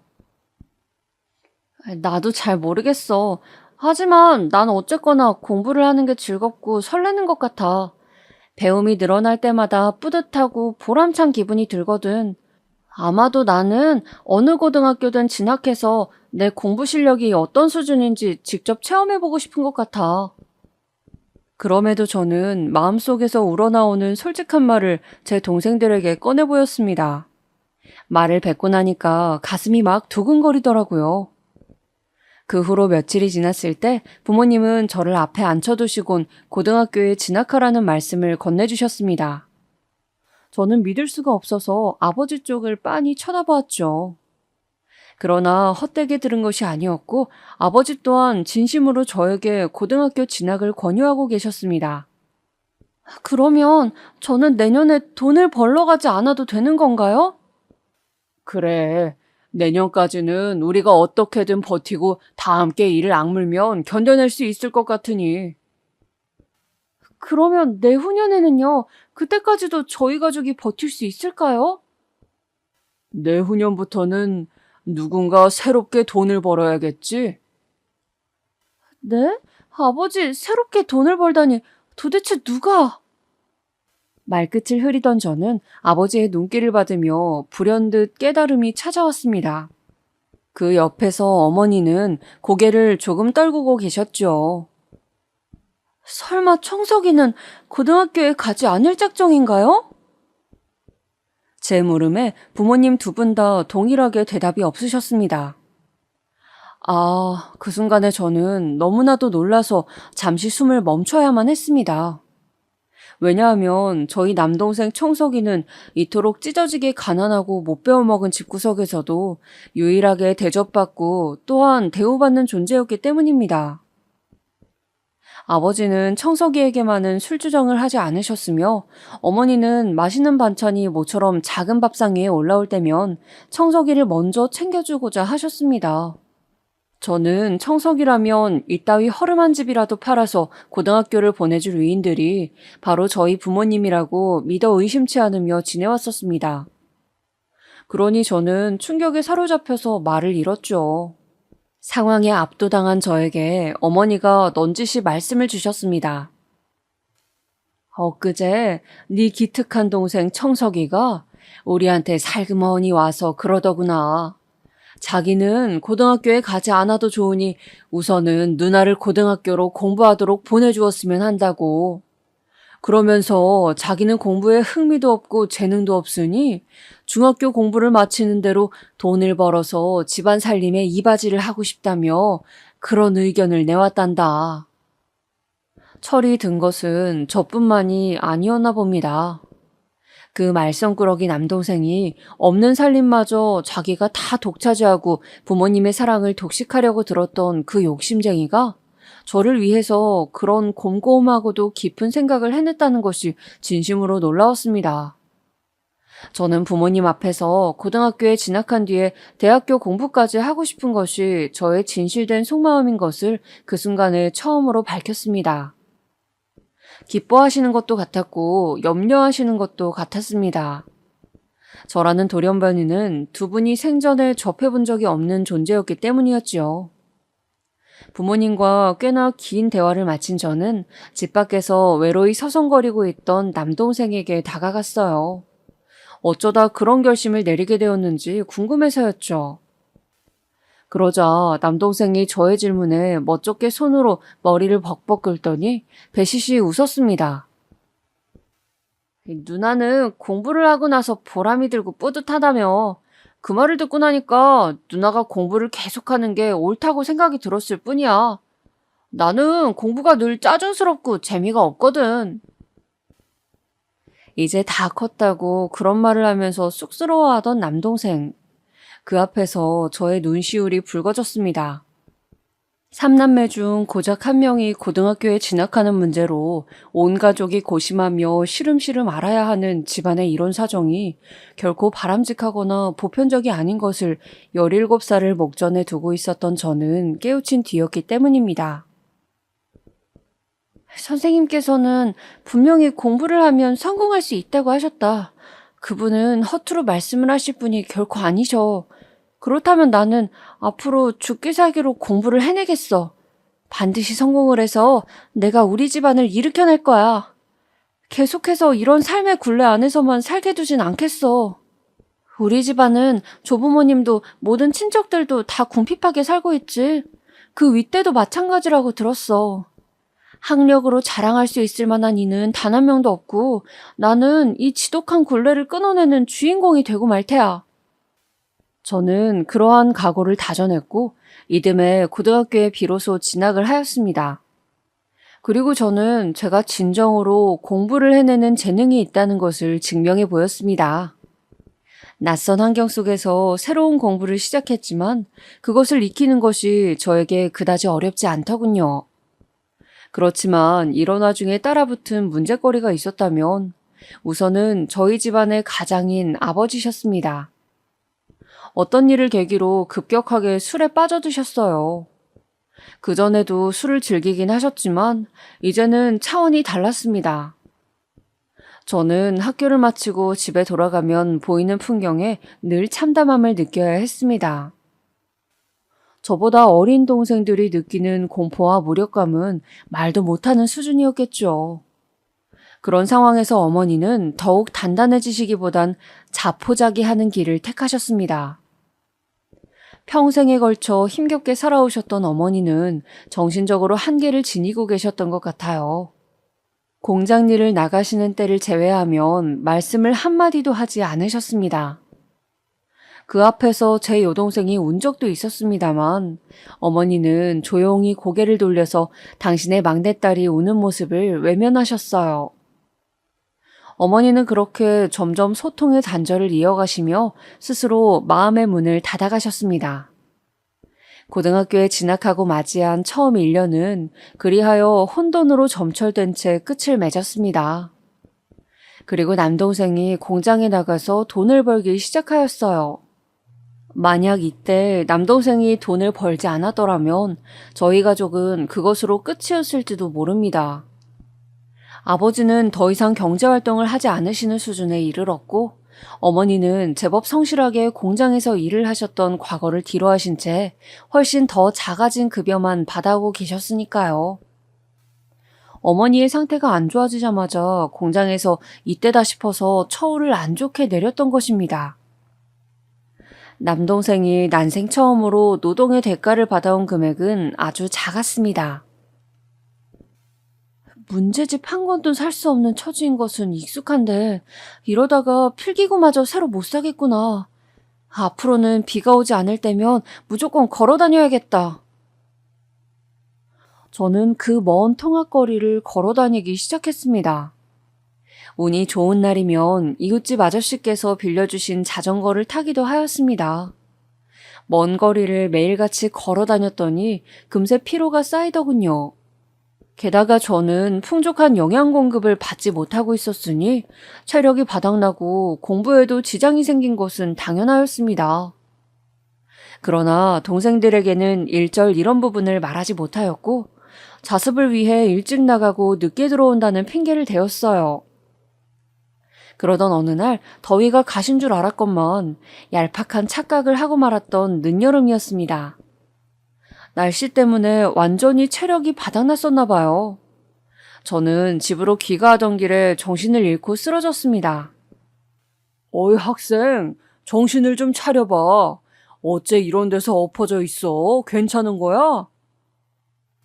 저를 붙잡아 들고 깨운 손길에 간신히 정신을 차릴 수 있었어요. 그분이 물을 한 잔 주셔서 그걸 받아 마셨더니 눈앞이 조금 선명하게 보였습니다. 쓰러졌던 저를 살펴봐 주신 분이 누군가 하고 쳐다봤더니만 근처에서 국밥집을 운영하고 계시는 사장님이셨어요. 제가 그분이 국밥집 사장님인 것을 어떻게 알고 있었냐 하면 버스를 포기하고 걸어 다니기 시작하면서부터 그 식당 앞을 늘 지나가게 되었거든요. 와, 국밥 냄새. 한 그릇 먹으면 속이 든든해지겠지? 저런 걸 먹어본 지가 언제였는지 기억도 안 난다. 아니, 원 없이 국밥 한 그릇을 제대로 먹어본 역사가 내 인생에서 있기나 했던가? 없었던 것 같네. 그렇구나. 저기 안쪽에 서 있는 아저씨가 국밥집 사장님이시겠지? 좋겠다. 언제나 맛있는 국밥을 드실 수 있을 테니까. 부럽다. 꼬르륵거리는 배를 움켜쥐면서 그 앞을 지나갈 때마다 국밥 생각을 간절하게 머릿속에 떠올렸습니다. 그랬기 때문에 저는 그 사장님을 한눈에 알아볼 수 있었어요. 도와주셔서 감사합니다. 잠시 어지러워서 그랬나 봐요. 저는 꾸벅 인사를 드리다가 몸을 휘청거렸는데 사장님이 깜짝 놀라시면서 제 몸을 부축해 주셨습니다. 너같이 빚 좀 마른 학생은 처음 본다.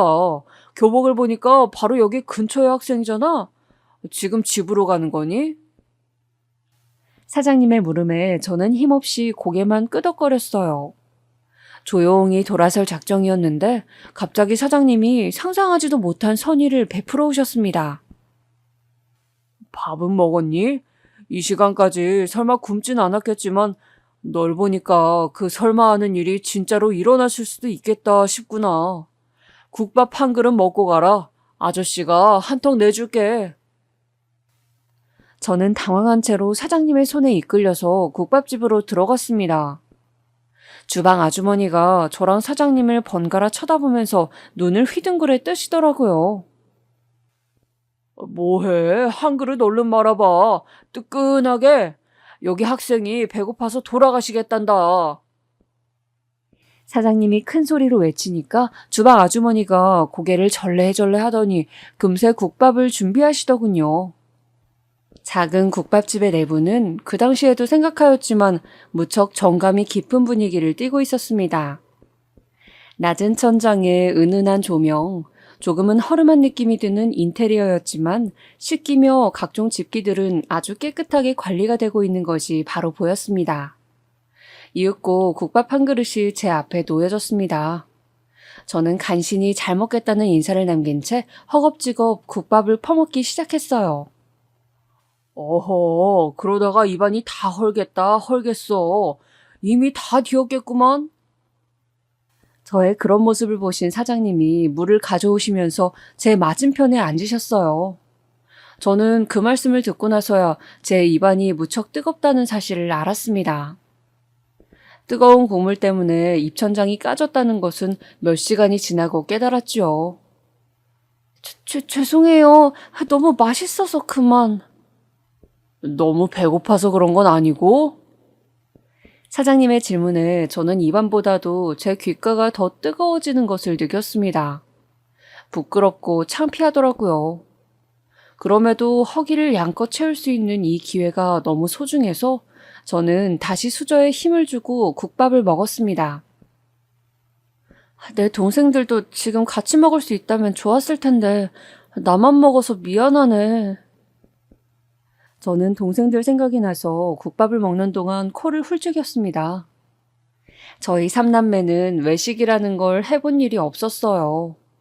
친척집에 가서 제사상에 올라갔던 음식을 맛있게 먹었던 것이 외식으로 쳐질 수 있다면 그것이 유일하였습니다.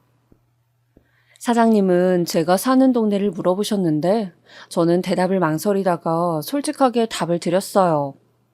그러자 사장님은 물론이고 주방 아주머니까지 화들짝 놀랐습니다. 그 거리를 설마 걸어 다니는 거냐는 질문에 그렇다는 답을 하면서 민망함으로 고개를 떨궈야 했네요. 정말 맛있게 잘 먹었습니다. 감사합니다. 제가 돈이 생긴다면 반드시 오늘 얻어먹은 값을 치르겠습니다. 저는 식당을 나서면서 몇 번이고 인사를 드렸습니다. 사장님은 그럴 것 없다면서 손을 휘휘 내저어 보이셨죠. 그날 집으로 돌아가는 길이 평소보다 덜 무섭고 덜 힘들었던 것 같습니다. 3학년으로 올라가기 전에 돈을 벌어둔다면 좋을 텐데 돈을 벌 수 있는 좋은 수단이 혹시 없을까? 그리고 저는 그런 고민에 빠져들었어요. 찢어지게 가난한 집안의 자식이라는 걸 팍팍 티라도 내듯 그게 다 드러났던 저에게는 마땅한 친구가 없었습니다. 특히나 도보로 통학을 하면서부터는 너무 피곤하여서 쉬는 시간마다 무조건 잠을 청하였으니 더욱 친구들과 교류할 기회가 적어졌죠. 하지만 이런 저에게도 친구가 드디어 생겼는데 그 여자애는 저와 동병상련이었습니다.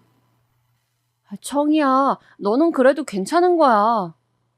내 사정이 괜찮다고? 어째서 그렇게 생각하는데? 너는 집에서 얻어맞고 살진 않잖아? 잘못 맞아서 죽는 건 아닐까 하는 공포심을 집에서 안 느껴도 된다면 너는 그래도 괜찮은 집구석에서 살고 있는 거야. 그 친구의 말을 들으면서 저는 둔기로 머리를 한 대 얻어맞은 듯한 기분이 들었습니다. 중학교에 올라가서야 우리 집 외의 세상이 존재한다는 사실을 제대로 인식했을 정도로 저는 편협한 사고방식을 지니고 있었으므로 고등학교에 올라와서도 시야가 좁은 것은 마찬가지였나 봅니다. 불행의 잣대란 놀라울 정도로 자유로우며 그것은 언제나 상대적이라는 것을 그 순간에 처음 깨우쳤던 것이에요.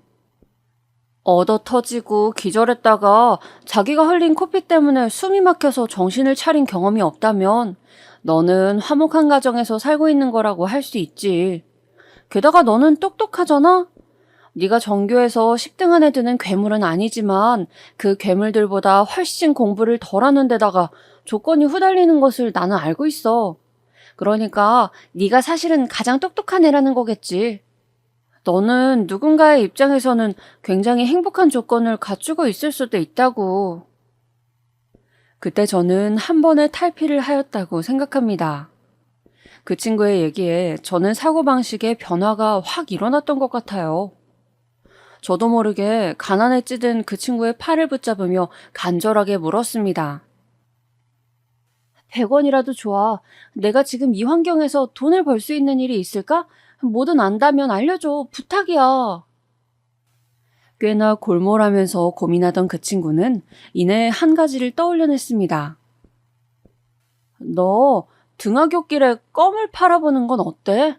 내가 아는 동생이 시내 쪽에서 껌을 팔거든. 걔도 어디서 전수받고 그런 걸 시작한 모양이던데. 네가 관심이 있다면 내가 연결해서 알아봐 줄게. 저는 그 소리를 듣자마자 아주 그럴싸하다는 생각이 들었고 무조건 하겠다고 하였습니다. 여자 고등학생이 파는 껌은 절대 안 팔릴 거라는 걱정이 슬쩍 들기도 하였지만 저는 어찌되었든 간에 껌을 팔게 되었어요. 등하굣길이 워낙 길었다 보니 그걸 이용해서 껌을 팔기 시작했습니다. 보이는 사람이 있으면 무조건 다가가서 껌을 내밀고 하나만 사달라고 굽신거렸어요. 학교와 위치가 가까워질수록 저를 알아보는 학생들, 교복 입고 껌을 파는 특이한 거렁뱅이라고 손가락질하는 사람들이 많아졌죠. 그러나 학교 근처가 가장 사람이 많기도 했기 때문에 저는 껌을 팔기 위해 이 사람 저 사람에게 다가가는 것을 망설이지 않았습니다. 나는 전혀 안 부끄러워. 정말로 부끄러워해야 하는 사람은 아무것도 안 하고 돈이나 축내면서 좁은 집의 한 구석을 차지하고 들어놓은 아버지야. 그리고 점점 더 부모의 역할에서 멀어지고 있는 어머니야. 나는 부끄러움을 느끼지 않아도 되는 사람이니까 당당하게 계속 껌을 팔 거야. 한 푼이라도 버는 게 중요하니까. 남동생은 그렇다 치더라도 여동생까지 딸려있는 마당에 제가 단 한 푼이라도 아끼고 또 벌 수 있다면 그것이 저에게는 큰 위안이었습니다. 그렇게 제발 한 통만 사달라면서 구걸해 가며 껌을 팔기 시작한 지 2달이었습니다. 어느새 날씨는 몹시 추워져 있었죠. 아이, 안 산다니까. 왜 자꾸 귀찮게 해? 너 귀 먹었어? 어떤 나이든 아저씨에게 껌을 팔아보려다가 저는 팔지는 못하고 머리통을 한 대 얻어맞았습니다. 그러면서 손에 들고 있던 껌들이 떨어졌어요. 저를 때린 아저씨는 욕을 하면서 멀어지셨고 저는 바닥에 쪼그려 앉아서 껌들을 하나하나 주웠습니다. 다 주워들고 일어섰을 때 저기 멀리서 저를 바라보고선 인형이 눈에 들어왔어요. 자세히 보니까 그 사람은 바로 국밥집 사장님이셨습니다. 손짓을 해서 저를 부르시더라고요. 왠지 창피함이 몰려와서 그 부름에 갈까 말까 고민하다가 혹시 껌을 팔아주실지도 모른다는 생각이 들자마자 다리가 저절로 움직였습니다. 다가가서 꾸벅 인사를 드렸는데 식당 안으로 들어오라고 하시더군요. 구석자리에 마주보고 앉자마자 사장님이 저한테 딱 이렇게 물어보셨습니다. 너 왜 이러고 사니? 무슨 사정이 있어? 그리고 저는 막막해져서 어떤 대답도 섣불리 뱉지 못하고 가만히 있었습니다. 침묵만 지키면서 고개를 수그리고 있는데 문득 제 시야에 뜨끈한 국밥이 들어왔어요. 제 앞에 국밥을 놓은 사람은 주방 아주머니셨습니다. 왜 자기 마음대로 국밥을 내오는 거야? 아이고, 웃기는 사장님이네. 앉았으면 무조건 국밥을 먹어야 하는 게 이 집 규칙 아니었어? 내가 잘못 알고선 일을 하고 있었나? 주방 아주머니는 사장님에게 능청스레 말을 하고는 다시 주방 안쪽으로 가셨습니다. 제가 머뭇거리자 사장님은 혀를 쯧쯧 차시면서 저에게 국밥을 먹으라고 해주셨어요. 언제나 그렇듯이 그때도 배가 고팠기 때문에 저는 더 사양할 도리가 없이 국밥을 먹었습니다. 그날도 국밥이 아주 뜨끈하였죠. 저희는 내 사촌 누나 되는 사람이야. 그러니까 이 가게는 가업이라고 할 수 있지. 제가 여쭈어 보지도 않았건만 사장님은 주방 아주머니의 신상을 저에게 알려주셨습니다. 그러더니 본인이 언제부터 이 식당을 운영하게 된 것인지, 그동안 어떻게 살아왔는지 갑자기 저에게 쭉 늘어놓으셨어요. 듣는 동안에 저는 국밥을 다 먹어치웠습니다. 자, 다 들었으면 이제 네 차례다. 나는 오늘 너한테 국밥 한 턱을 쏘겠다고 말을 한 적이 없거든. 그러니까 네 이야기를 해서 대신 값을 내도록 해. 안 그러면 돈을 내고 가야 할 거야.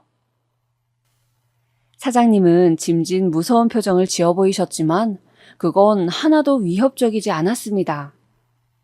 망설이던 저는 일순간에 마음이 풀어져서 제 이야기를 하기 시작했어요.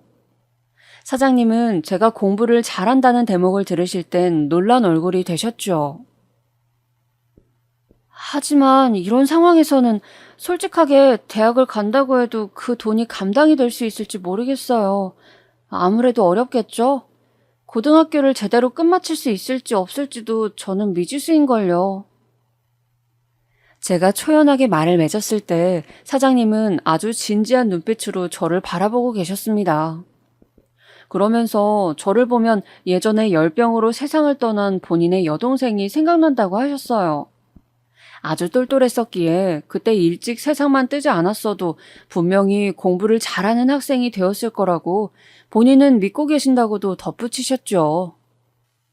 너 이제 껌은 그만 팔아라.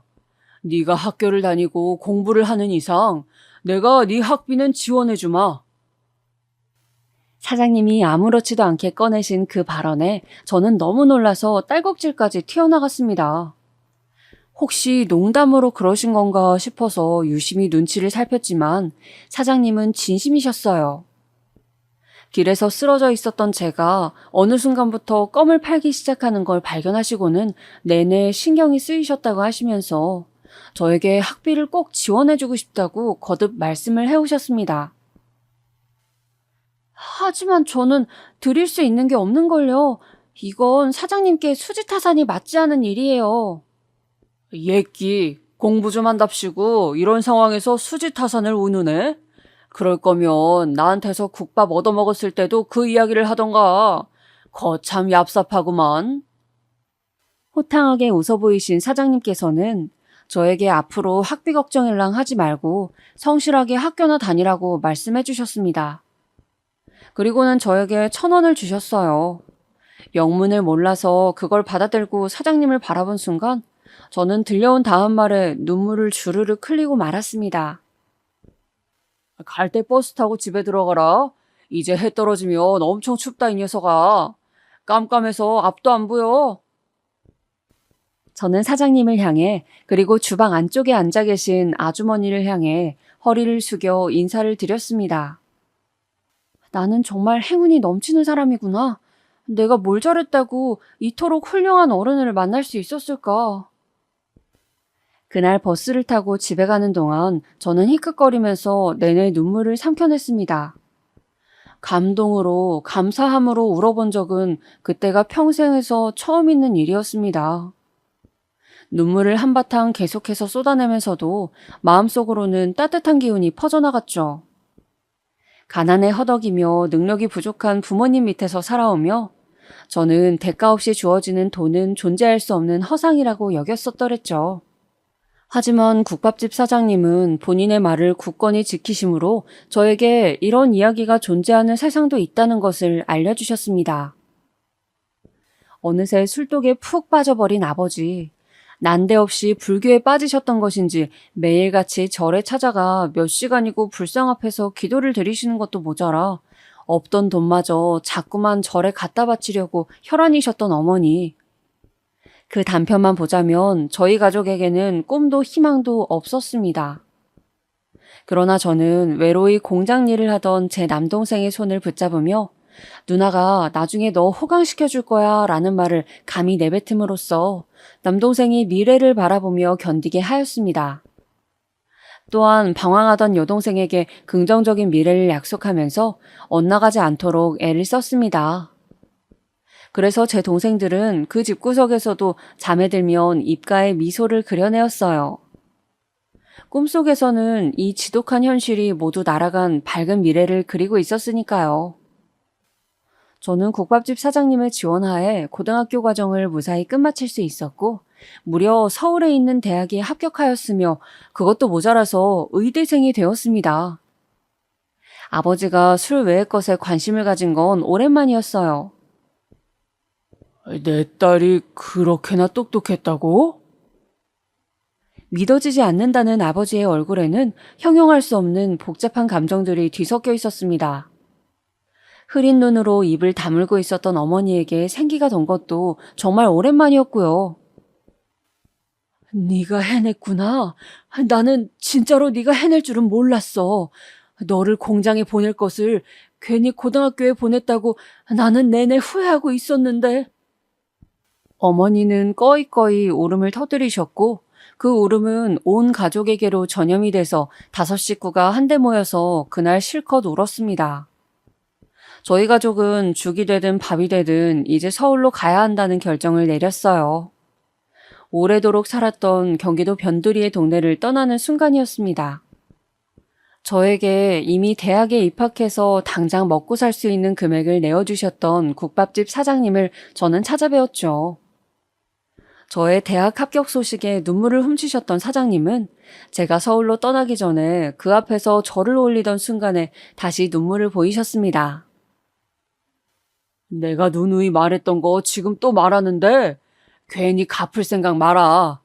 너한테 지원해주려고 나도 더 열심히 장사하면서 살 수 있었고 아깝게 묻힐 수 있었던 인재를 내가 세상에 내놓았다는 자부심은 값을 매길 수 없는 것이니까. 알아들었냐? 사장님은 그리 말씀하셨지만 저는 반드시 갚을 작정을 하고 있었어요. 서울로 떠나서 저희 가족은 전에 살았던 집만큼이나 작고 허름한 집에서 생활을 시작하였습니다. 달라진 게 있다면 아버지가 술을 줄이시면서 일감을 찾아 늘 외출을 하셨다는 것과 어머니가 동생들을 살뜰히 살피며 집에서 부업 일을 하셨다는 것이었죠. 달라진 부모님의 모습만으로도 저희 삼남매는 감격스러웠습니다. 남동생은 일자리를 구해서 바로 일을 시작했고 여동생은 고등학교를 다니면서 어머니의 부업 일을 도왔습니다. 저는 코피를 쏟아가면서 공부를 하였습니다. 타고난 머리만으로 자만할 수 있는 공부가 아니더군요. 정말 죽도록 공부를 했던 것 같아요. 세월이 흘러 저는 의사가 되었습니다. 그리고 더 세월이 흘렀을 때 저는 남동생이 결혼한다고 하자 집을 사주었습니다. 거기서 조금 더 세월이 지났을 때 저는 여동생에게 번듯한 카페를 차려주었어요. 부모님은 경기도의 전원주택에서 두 분이 오붓하게 노년을 즐기고 계십니다. 아버지는 사실 그 후로 다시 술을 찾으셨다가 병원에 입원까지 해가시면서 독하게 알코올 중독에서 완전히 벗어나셨어요. 어머니는 나중에 정신과 상담을 몇 번 다니셨습니다. 자식인 제가 알지 못했던 어머니의 내면에 있는 깊은 상처들이 있었나 보더라고요. 지금은 어머니의 상태가 무척 좋습니다. 어린 시절에 제가 기억하는 어머니의 모습보다도 오히려 지금이 더 좋아 보일 정도니까요. 그리고 저는 의사가 된 직후에 국밥집을 찾아갔었습니다. 하지만 그 자리에는 국밥집이 더 이상 남아있지 않았어요. 주변 상인분들에게 물어가면서 사장님의 소식을 구했습니다. 어떤 분이 그러셨어요. 아유, 거기 사장? 대구인가 부산인가 갑자기 헷갈리는데 거기로 간다던 것 같아. 처갓집으로 들어간다나 뭐라나 암튼 사정이 좋아져서 이제 장사를 안 하기로 했다던 것 같더라고요.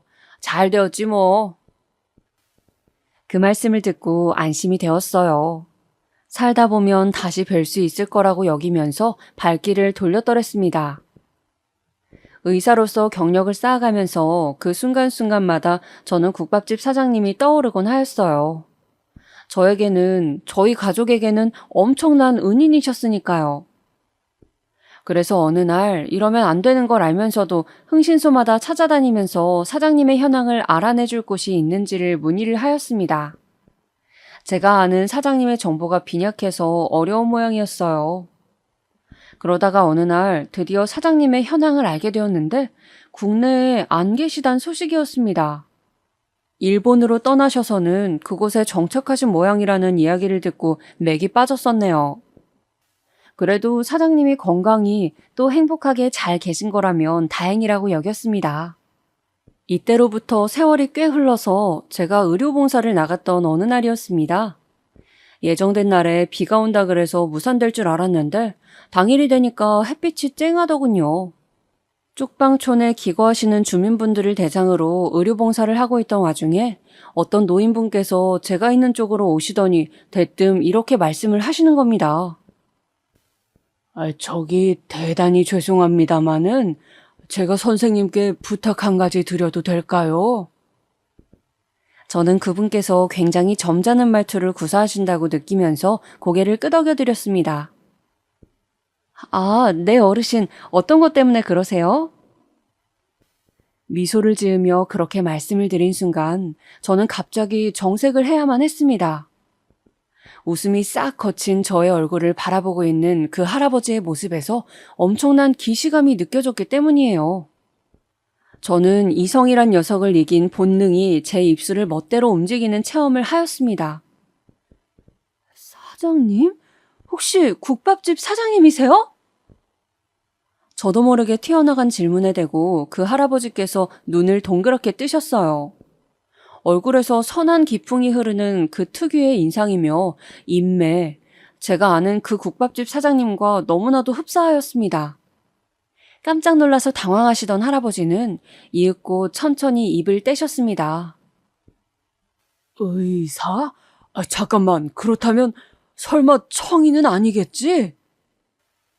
사장님, 저 맞아요. 저 청이에요. 제가 다급하게 말씀을 드리자 할아버지는 아니 사장님은 금세 눈물이 고이신 눈으로 저를 빤히 쳐다보셨습니다. 그 눈에서 눈물이 흐르는 순간 제 눈에도 뜨거운 눈물이 차올랐습니다. 주변에 양해를 구하고 얼른 사장님과 따로 독대를 하였어요. 사장님께서는 국밥집을 정리하시고 처가에 잠시 머무르시다가 친척들의 강력한 권유에 넘어가서 일본으로 이민을 가셨다고 했습니다. 하지만 그건 사기였다고 합니다. 애초에 이민 준비도 안 되어 있었대요. 사장님 가족이 아무것도 모르고 일본에 건너가자 사기를 친 사람들은 이미 한국에 있는 사장님의 각종 재산들을 다 빼돌려서 도망갔다고 합니다. 영문도 모른 채로 사장님은 전 재산을 잃었으며 믿었던 사람들로부터 배신을 당해 큰 마음의 상처를 입으셨대요. 사장님의 아내분은 극심한 스트레스로 병에 걸려서 이미 세상을 뜨셨다고 하셨습니다. 마음의 문을 닫아버린 사장님은 자식 2명과도 절연한 채 흘러가는 대로 사셨고 그러다 보니 쪽방촌까지 들어오신 거라고 하였어요. 사장님, 저랑 저희 가족은 그날 그때 사장님께서 베풀어 주신 은혜를 발판으로 삼아서 지금까지 잘 살아왔습니다. 사장님께서 뿌리신 씨앗이 커다란 나무가 되고 놀라운 열매를 맺은 셈이죠. 사장님, 이제는 그 나무 아래에서 편안히 지내세요. 아셨죠? 저 사장님께 얻어먹은 국밥 그거 아직도 값을 안 냈습니다. 제발 값을 내고 싶어서 이날 이때까지 가슴을 졸이고 살았는데 이제야 사장님을 뵙게 되었네요. 저나 사장님이나 계속 눈물을 흘리고 있었던 것 같아요.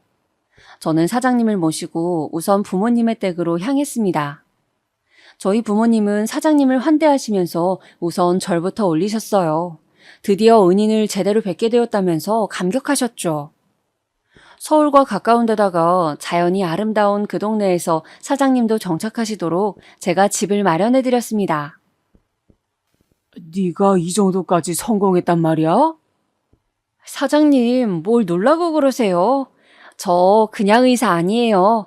국밥집을 스폰서로 두었던 대단한 사람입니다.